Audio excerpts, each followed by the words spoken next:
This one is the Boston cream pie. How come we don't have a Los Angeles cream pie? Anyway, ice in our glass. Start off with some vanilla vodka. Okay, we gotta work on that Los Angeles cream pie. Hazelnut liqueur. Okay, Irish cream. Okay, I love where this is going. Some chocolate liqueur.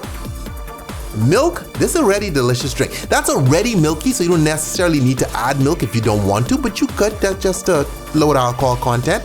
We got some cake mix in there that really takes this left. Okay, now let's sexify our glass. Okay, so that's chocolate syrup. Okay, which we rim our glass in, and then we come behind. We put an ice in the martini glass in this particular one, and you strain in that delicious mix. Hallelujah. You don't have to use ice in the martini glass. You could just strain it in. If you're one of those guys who want your drink stronger, don't want stuff watered down, go right ahead, all up to you. So for more cool martinis, you be sure to come over to tipsybartender.com. We got you covered, okay? And always drink responsibly. Just trying to get to that other video.